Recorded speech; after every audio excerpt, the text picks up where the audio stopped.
Olá, boa noite. O futebol mundial está de luto. Morreu Coutinho, um dos maiores jogadores da história. O corpo do craque do Santos foi velado no estádio Urbano Caldeira, a Vila Belmiro. A pedido da família, somente parentes e amigos puderam entrar. A imprensa foi vetada. O velório no Salão de Mármore do Santos começou à 1 da madrugada. Antônio Wilson, o Coutinho, tinha 75 anos. Coutinho foi vítima de um infarto agudo do miocárdio em decorrência de diabetes e hipertensão. Ele já não vinha bem há algum tempo e há 4 meses estava morando na casa da filha, onde morreu na noite desta segunda-feira. O gênio da grande área, como era conhecido, terá seu nome escrito eternamente na história do futebol brasileiro e mundial. Coutinho jogou no Santos de 58 a 67 e depois de 69 a 1970. Foram 457 partidas e 368 gols com a camisa do Peixe. É o terceiro maior artilheiro da história alvinegra. Conquistou 6 títulos paulistas, 5 brasileiros, 2 Libertadores e 2 mundiais. Já com a seleção brasileira, foi campeão em 62. Coutinho é considerado o melhor camisa 9 que o futebol brasileiro já teve. Ele foi parte daquele famoso e histórico ataque do Santos: Dorval, Mengalvio, Coutinho, Pelé e Pepe.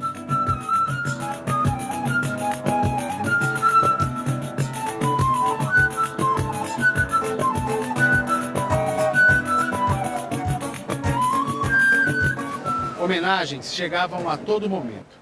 O Rei Pelé, eterno parceiro, mandou uma coroa de flores em seu nome. Pela internet, o atleta do século deixou uma mensagem. É uma grande perda. A nossa tabelinha, Coutinho e Pelé, fez o Brasil ficar conhecido no mundo todo.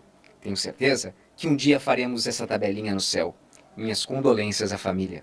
Ex-craques do Santos que jogaram com Coutinho ou que foram treinados por ele estavam muito emocionados com a perda do grande amigo. Foi meu treinador na década de 80 e com o passar do tempo nós tivemos uma amizade e no dia a dia que a gente mora todo mundo em Santos aqui, jogava um baralho, umas certas coisas, passeava, tivemos a oportunidade de brincar um pouco na seleção de Master, quando ele ainda jogava um futebol, mas infelizmente a vida nos proporciona isso, né?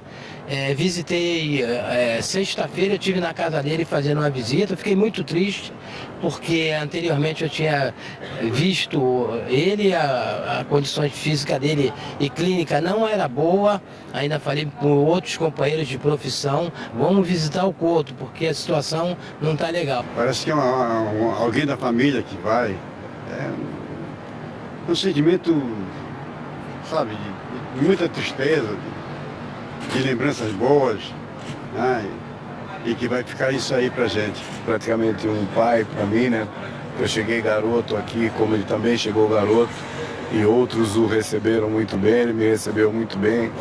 E fica aqui aquela saudade, né? Porque ele me ensinou inclusive a fazer gols, que ele dizia, você bate forte na bola, mas não precisa furar a rede.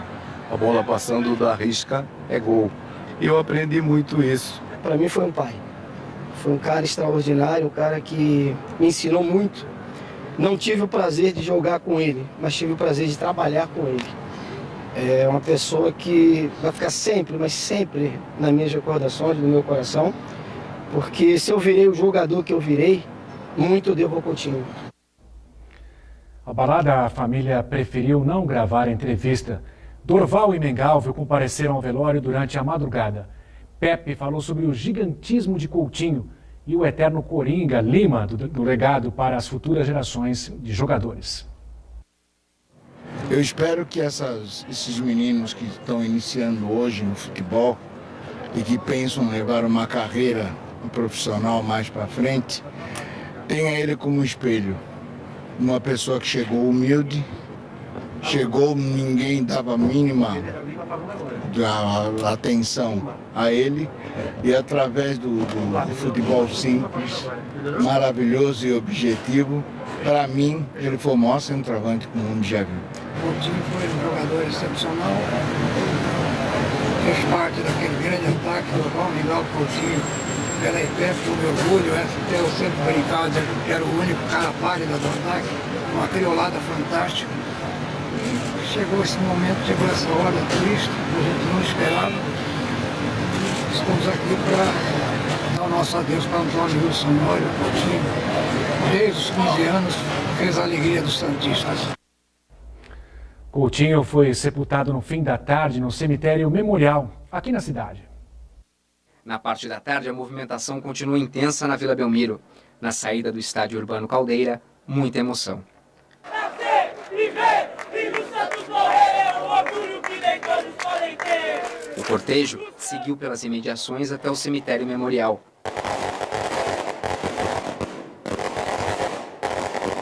Somente amigos e familiares tiveram acesso às dependências do local.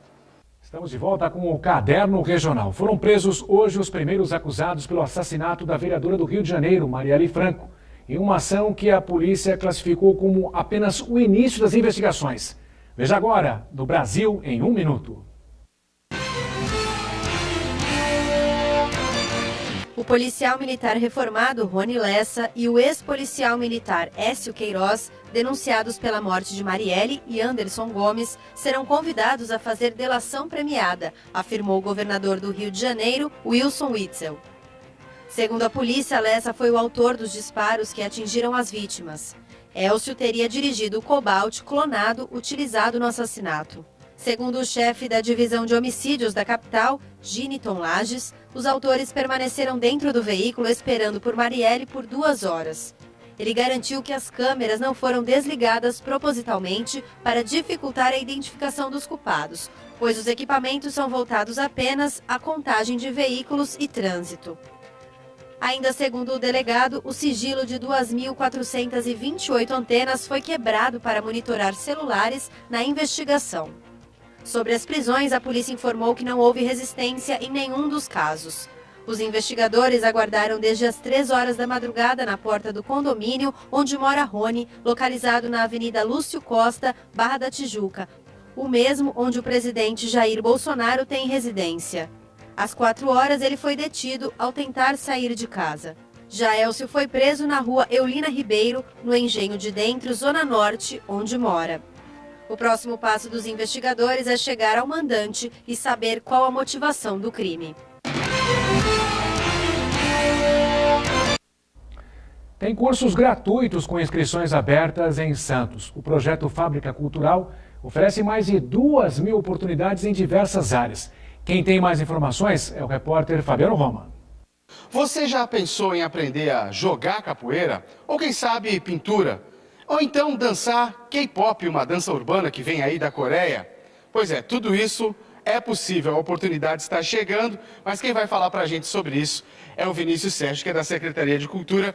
Vinícius, são 2.500 vagas da Fábrica Cultural, é isso? Projeto Fábrica Cultural da Prefeitura Municipal, Secretaria de Cultura de Santos, mais de 2.500 vagas, cursos gratuitos, inscrições no site egov.santos.sp.gov.br/Fábrica Cultural. As pessoas acessam esse site, se inscrevem e depois vêm aqui para efetivar suas matrículas. Alguns cursos, como de violino e violão, em determinados horários, já tem as vagas completas, quer dizer, a procura está alta, a gente acha que até quinta-feira deve estar sobrando poucas vagas. Esse primeiro lote de cursos, como você falou, entre outros cursos como violino, violão, escultura lá no Caruara, enfim, tem curso por toda a região, por toda a cidade, além aqui do CAIS, da Rangel Pestana. Esses cursos vão estar preenchendo o primeiro lote. E num segundo momento, na última quinzena de março, agora, na última semana, nós vamos abrir para os cursos novos de bateria e curso de guitarra, por exemplo, são novidades que pela primeira vez a Prefeitura está ofertando para a população. Então, assim, são mais de 2.500 cursos diversos, de linguagens diversas, como teatro para a melhor idade, teatro adulto, teatro infantil para todas as idades, em todas as regiões da cidade, para ofertar a todos os munícipes. Então, quem quiser imergir aí nesse mundo da arte, nas suas mais diversas vertentes. É a oportunidade agora, né? Oportunidade agora, até o fim do ano, vão ser ofertadas novas oportunidades, por exemplo, como de literatura, que é um curso belíssimo, que foi feito um projeto no ano passado, ele agora integra o projeto Fábrica Cultural. Então, assim, quem quiser aproveitar o momento, para a grande maioria dos cursos, o momento é agora, para as inscrições que encerram-se na sexta-feira, dia 15. É bom a gente reforçar isso. Inscrições até dia 15, sexta-feira. E vou pedir para você falar de novo o site para a galera que quiser se ligar aí. Vamos lá. O site é egov.santos.sp.gov.br/Fábrica Cultural. E uma coisa muito importante, para os cursos de capoeira e de dança, por exemplo, é necessário trazer atestado médico, tá? Então, quem tiver interesse nesses cursos, é obrigatório trazer um atestado médico. Tá certo. Obrigado pelas tuas informações. Fica aí a dica para você que gosta das mais diversas vertentes aí da arte. Fabiano Roma para Santa Cecília TV. O jornalista esportivo João Carlos Albuquerque, conhecido como João Canalha, esteve na Unisanta na noite desta segunda-feira. Ele ministrou palestra para os alunos do jornalismo da universidade e relembrou os melhores momentos da sua carreira. Semanalmente, João Carlos Albuquerque apresenta o Bola da Vez na ESPN, um dos programas mais assistidos do canal. Experiência e credibilidade de sobra. Em quase 50 anos de carreira, já cobriu Copa do Mundo, trabalhou na Gazeta, no SBT, Record e TV Cultura. E o início dessa trajetória começou aqui em Santos, aos 16 anos, na Rádio Universal. Em 71, nós mudamos para Santos. Era uma opção, porque a minha irmã tinha uma bronquite crônica em São Paulo, e o médico falou para o meu pai, olha, se vocês forem morar na praia, é bem provável que ela melhore. Ela se curou, ela sarou morando aqui em Santos. O que eu fiz de vontade própria foi pegar uma lista telefônica um dia, pegar os endereços das rádios, pegar um ônibus lá no Itararé, descer no Gonzaga e pedir emprego na Rádio Clube, que não tinha esporte, aí eles me mandaram na Rádio Universal. Trabalhei 2 ou 3 meses na Universal com o Pedro Macedo, o Hernani Franco, depois fui para o Walter Dias, me chamou na Rádio Atlântica, e eu comecei a fazer rádio aqui com 16 anos. Me deram um gravador, mandaram para a Vila Belmiro, eu fiquei amigo dos jogadores, virei torcedor do Santos. Ontem ele voltou à cidade para falar com os alunos de jornalismo da Unisanta. Conversou e tirou dúvidas sobre o jornalismo esportivo.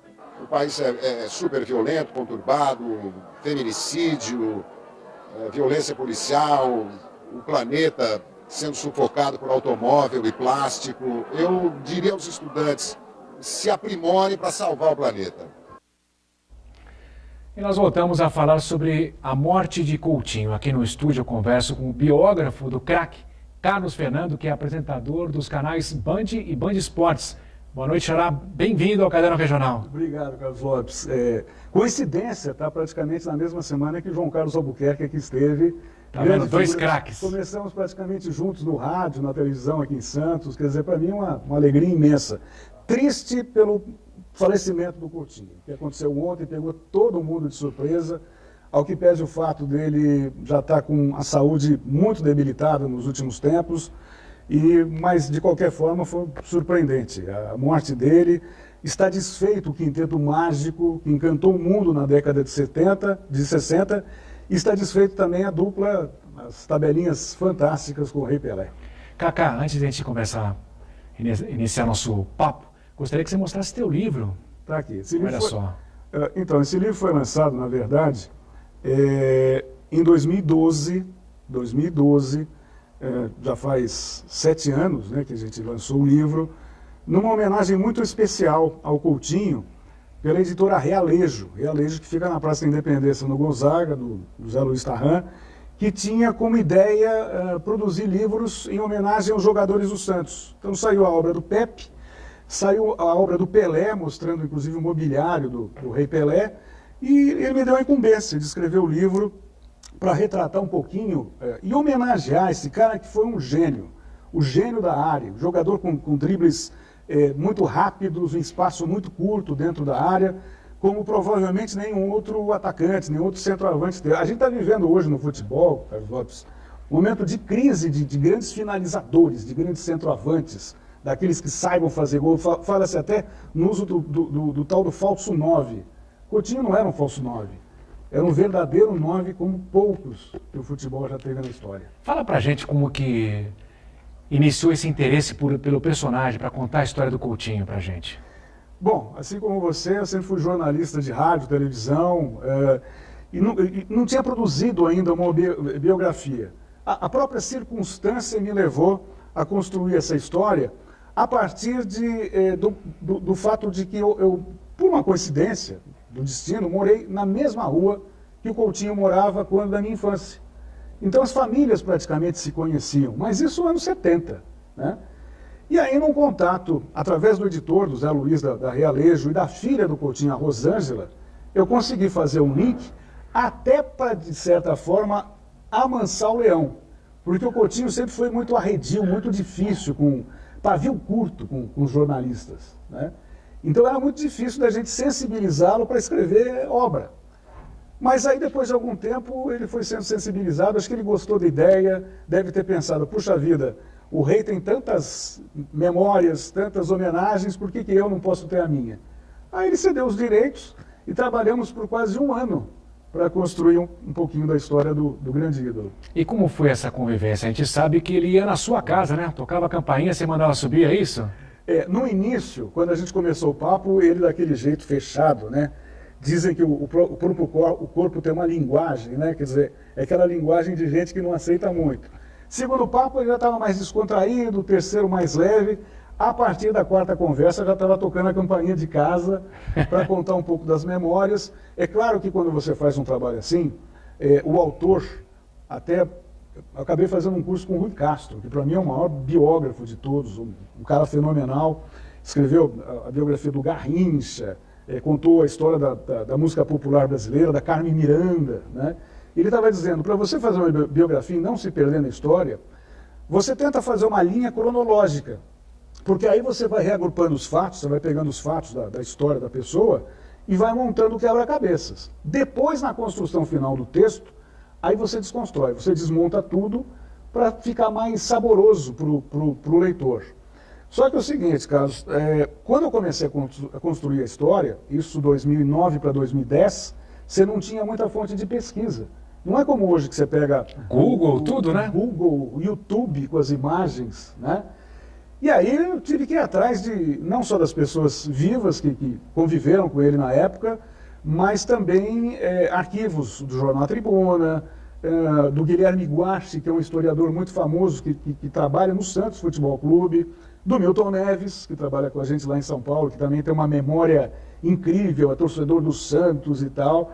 Então, através dessas pessoas, a gente conseguiu montar o quebra-cabeças. Entre os entrevistados, o Pelé, não é isso? Então, a história do Pelé é o seguinte, aliás, Pelé faltou hoje no velório, a gente imaginava que ele fosse aparecer, mesmo sabendo que também ele está num estado de saúde muito fragilizado, né? Mandou flores, mandou recado pelas redes sociais, mas não esteve presente no velório. E para conseguir falar com o rei não foi fácil, até porque a agenda dele na época era exaustiva, ele viajava pelo mundo para cumprir os compromissos comerciais dele, né? Mas depois de muito contato com a secretária dele em São Paulo, até que um dia ela conseguiu me colocar na agenda do rei, e durante mais de uma hora o Pelé me deu uma entrevista muito legal. Por fim, eu pedi que ele escrevesse de próprio punho uma carta que está publicada no livro, onde ele chama o Coutinho de irmão. E que, de certa forma, quebra aquela história, que é verdadeira, da ruptura da amizade dos dois. Que aconteceu, inclusive, graças a uma foto em que o Coutinho, o Dorval e o Pelé saíram com uma garrafa de refrigerante.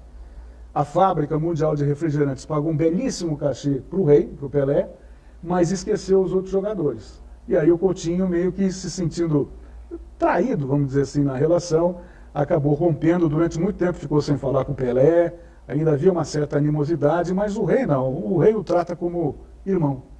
O Pelé disse que Coutinho na área era o melhor. Como é que o Coutinho lidava com isso? O rei do futebol falando isso. Então, quando o Coutinho veio para a Vila, ele veio muito cedo, né? Foi o jogador mais jovem a vestir a camisa do Santos, com menos de 15 anos. Foram 14 anos, 11 meses e 6 dias. Aí tem umas imagens incríveis, né, do Santos daquela época. E aí, quando ele chegou na Vila, os dois eram muito meninos. E as próprias tabelinhas foram intuitivas. Eles diziam que não, tanto Pelé como Coutinho me disseram que ninguém treinava nada. As tabelinhas saíram durante os jogos, um olhando para o outro, já sabendo o posicionamento em campo.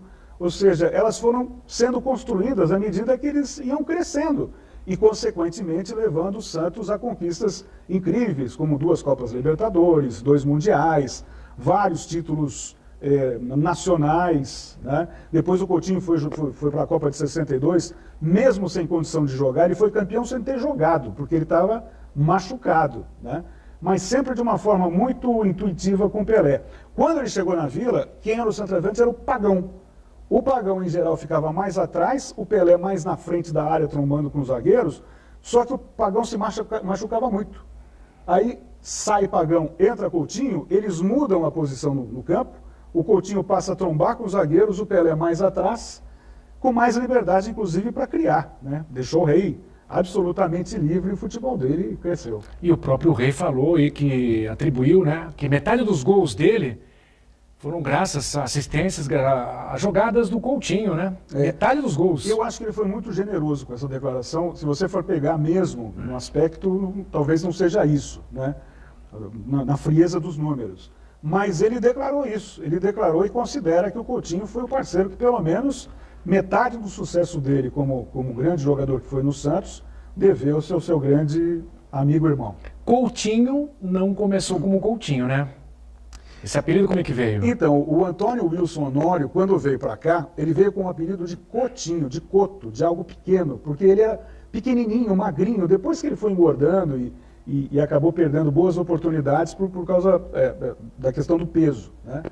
Mas quando ele chegou aqui na Vila, havia um jornalista muito famoso em Santos, chamado Hernani Franco, que dá o nome, inclusive, às cabines de transmissão da Vila Belmiro, né, que foram batizadas com o nome do Hernani Franco, um jornalista espetacular, que fazia frente aos grandes jornalistas de São Paulo. O Hernani Franco falou assim, olha, Coutinho, na hora de eu gritar gol, fica muito esquisito. Vamos introduzir uma letrinha aí no nome. Aí pegou Coutinho, que não tem nada a ver, por exemplo, com o Felipe Coutinho, que está jogando lá na Europa, no Barcelona, né? E não foi só isso que o Hernani fez. Ele pediu para que um dos dois, ou Pelé ou Coutinho, tivesse uma forma de identificação. Porque, em geral, jogando os negros de uniforme branco, em estádios à noite com iluminação precária, ficava muito difícil de saber quem era quem. E aí ele conseguiu sensibilizar o Coutinho a usar uma espécie de esparadrapo no pulso, e aí facilitou a identificação, porque eles eram muito parecidos, os dois. Coutinho, 14 anos estreou no Santos e 17 na seleção, é isso ou não? Então, foi, muito precoces, né? Muito precoces. Quando você vê um Rodrigo do Santos hoje, tentando fazer carreira no exterior, ele que já foi vendido para o Real Madrid, quando você vê um Vinícius Júnior também muito precoce, jogando lá na Espanha, você fala, nossa, puxa vida, jogadores muito, muito jovens, muito cedo. Só que naquela época, tanto Pelé como Coutinho saíram, né, para a vida profissional muito cedo. Antes dos 15 para 17, o Coutinho com 17 anos já vestia a camisa da seleção brasileira. E foi campeão em 62 no Chile, né? Foi campeão em 62, não jogou porque ele saiu lesionado, não só ele, mas o Pepe, na Copa de 62, onde o Garrincha foi o grande nome. E, aliás, o Garrincha era companheiro de quarto do Coutinho. Então eles viviam juntos, saíam de tarde para caçar passarinhos, imagina, com estilingue, lá na concentração em Vinha del Mar, que era uma espécie de sítio, né, onde eles ficavam hospedados lá, concentrados para os jogos. E se você falar hoje que o cara foi sair para caçar passarinho com estilingue, você está preso. Até porque a Sociedade Protetora dos Animais não vai permitir, e é politicamente incorreto até dizer isso. E na Copa de 70, é verdade que o João Saldanha, o técnico, veio a Santos para convidar o Coutinho? Então, Carlos Lopes, essa é uma das histórias reveladas pelo livro, porque ninguém sabia. O Tostão estava machucado, ele estava lesionado, ele teve um problema no olho, uma bolada que ele tomou no olho, e correu o risco de não jogar a Copa do Mundo de 70. E aí, numa das vezes que o Coutinho já estava gordo, aposentado, ele jogava futebol na praia, ia para um bar tomar uma cervejinha quase que religiosamente todos os dias. E numa dessas vezes, eis que alguém bateu no ombro dele e falou, olha, e aí, você está afim de jogar a Copa do Mundo? Ir para o México para fazer parte da seleção? Ele virou e falou assim, professor, o que o senhor está fazendo aqui? Era o João Saldanha. Essa história pouca gente sabe, mas ele recusou porque ele não tinha mais condição física de jogar na seleção. Cacá, para a gente encerrar, gostaria de que você falasse um pouco mais onde podemos comprar esse livro, para quem ficou interessado. Esse livro está à venda não só na livraria Realejo, aqui no Gonzaga, mas na Amazon também, em todas as livrarias. Como eu disse, foi lançado em 2012. Mas acho que quem gostar das histórias do Coutinho, do Pelé e do Santos Futebol Clube, é um bom negócio levar esse livro aqui, que tem muita história boa para contar. Foi um prazer te receber, sucesso para você, viu? Muito obrigado. Fica aqui a nossa homenagem, não só a ele, a família. Tomara que agora o Santos construa uma estátua, que nem fez para o Pelé e para o Grande Zito. Um abraço, boa noite para você. Obrigado. E nós encerramos esta edição com imagens do talvez melhor centroavante da história do futebol. Só mais uma antes de acabar. Coutinho morreu sem saber o que era perder para o Corinthians. Foram 12 anos vencendo o clube da capital. Quando o tabu foi quebrado, ele não atuava mais pelo Santos. Obrigado pela companhia, uma boa noite e até amanhã.